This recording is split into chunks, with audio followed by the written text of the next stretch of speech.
أعوذ بالله من الشيطان الرجيم بسم اللہ الرحمن الرحیم۔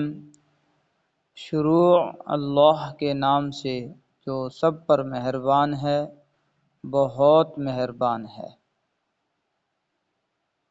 عربی قاعدے سے رحمان کے معنی ہیں وہ ذات جس کی رحمت بہت وسیع ہو، یعنی اس رحمت کا فائدہ سب کو پہنچتا ہو، اور رحیم کے معنی ہیں وہ ذات جس کی رحمت بہت زیادہ ہو، یعنی جس پر ہو مکمل طور پر ہو۔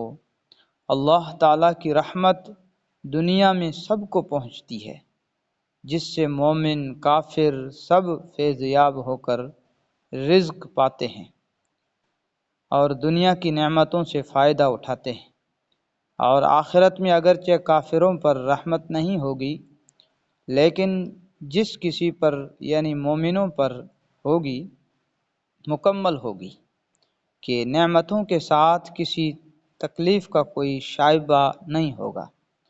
رحمان اور رحیم کے معنی میں جو یہ فرق ہے، اس کو ظاہر کرنے کے لیے رحمان کا ترجمہ سب پر مہربان اور رحیم کا ترجمہ بہت مہربان کیا گیا۔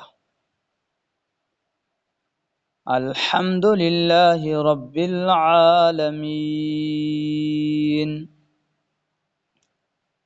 تمام تعریفیں اس اللہ کے لیے ہیں، تمام تعریفیں اللہ ہی کی ہیں جو تمام جہانوں کا پروردگار ہے۔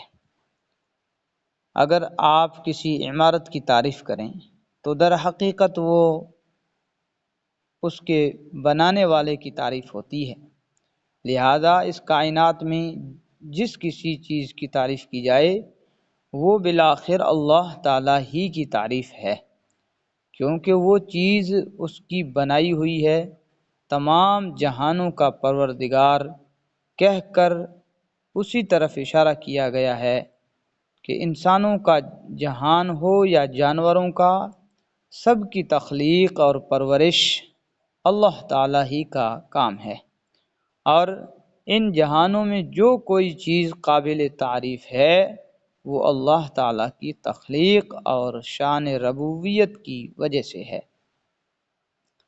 الرحمن الرحیم، جو سب پر مہربان ہے، بہت مہربان ہے۔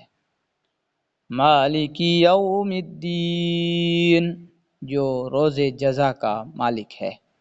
روز جزا کا مطلب ہے وہ دن جب تمام بندوں کو ان کے دنیا میں کیے ہوئے اعمال کا بدلہ دیا جائے گا۔ یوں تو روز جزا سے پہلے بھی کائنات کی ہر چیز کا اصلی مالک اللہ تعالیٰ ہی ہے، لیکن یہاں خاص طور پر روز جزا کے مالک ہونے کا ذکر اس لیے کیا گیا کہ دنیا میں اللہ تعالیٰ نے ہی انسانوں کو بہت سی چیزوں کا مالک بنایا ہوا ہے۔ یہ ملکیت اگرچہ ناقص اور عارضی ہے، تاہم ظاہری صورت کے لحاظ سے ملکیت ہی ہے، لیکن قیامت کے دن جب جزا و سزا کا مرحلہ آئے گا تو یہ ناقص اور عارضی ملکیتیں بھی ختم ہو جائیں گی۔ اس وقت ظاہری ملکیت بھی اللہ تعالیٰ کے سوا کسی کی نہ ہوگی۔ ایاک نعبد و ایاک نستعین، اے اللہ ہم تیری ہی عبادت کرتے ہیں اور تجھ ہی سے مدد مانگتے ہیں۔ یہاں سے بندوں کو اللہ تعالیٰ سے دعا کرنے کا طریقہ سکھایا جا رہا ہے، اور اسی کے ساتھ یہ واضح کر دیا گیا ہے کہ اللہ تعالیٰ کے سوا کوئی کسی قسم کی عبادت کے لائق نہیں۔ اللہ تعالیٰ کے سوا کوئی کسی قسم کی عبادت کے لائق نہیں، نیز ہر کام میں حقیقی مدد اللہ تعالیٰ ہی سے مانگنی چاہیے، کیونکہ صحیح معنی میں کارساز اس کے سوا کوئی نہیں۔ دنیا کے بہت سے کاموں میں بعض اوقات کسی انسان سے جو مدد مانگی جاتی ہے وہ اس سے کارساز سمجھ کر نہیں، بلکہ ایک ظاہری سبب سمجھ کر مانگی جاتی ہے۔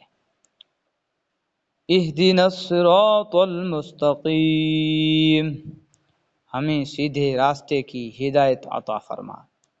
صراط الذین انعمت علیہم غیر المغضوب علیہم ولا الضالین، ان لوگوں کے راستے کی جن پر تو نے انعام کیا، نہ کہ ان لوگوں کے راستے کی جن پر غضب نازل ہوا ہے، اور نہ ان کے راستے کی جو بھٹکے ہوئے ہیں۔ صدق اللہ العظیم۔